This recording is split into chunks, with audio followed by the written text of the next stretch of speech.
Main demands 26,000 జీతం అడుగుతున్నామండి. జీతం ఇవ్వలేదు. జీతం ఇవ్వకపోగా ఈ రోజుకి 10 రోజులు సమ్మె అవుతుంది. 10 రోజుల నుంచి కూడా మేము సమ్మె చేస్తున్నా సరే కనీసం చర్చలకు పిలవలేదు. మాకు ఎటువంటి న్యాయం జరగలేదు. ఈ న్యాయ పోరాటం మేము ఎన్ని రోజులైనా చేయడానికి సిద్ధంగా ఉన్నాము. మేము గొంతం కోరికలు కోరట్లేదండి. కనీస అవసరంగా 26,000 జీతం అడిగాం.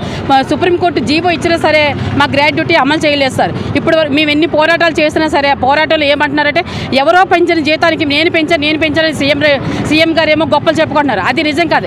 ఈయన వచ్చిన తర్వాత మాకు 1,000 రూపాయలు మాత్రమే పెంచారు.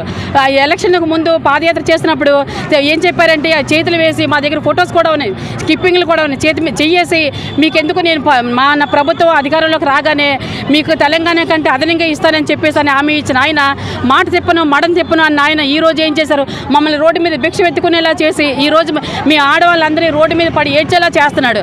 ఆ రోజేమో మీరు నా అక్క చెల్లెలు నా తోడబుట్టిన వాళ్ళు మీకు ఎటువంటి కష్టం రానివ్వనని చెప్పిన ఆయన ఈ రోజు రాత్రులు పొగలు మీ రోడ్డు మీద పడి ఆడాల్సి వస్తుందండి ఆయనకు ఓటేసి గెలిపించినందుకే. ఇప్పటికైనా సరే జగన్మోహన్ రెడ్డి దిగి వచ్చి మా సమస్యలు పరిష్కరించకపోతే మేము ఈ సమ్మెను ఎంతవరకైనా కొనసాగిస్తామని చెప్పేసి అనేది ఈ మీడియా ద్వారా మేము అందరికీ తెలియజేస్తున్నాను. Thank you.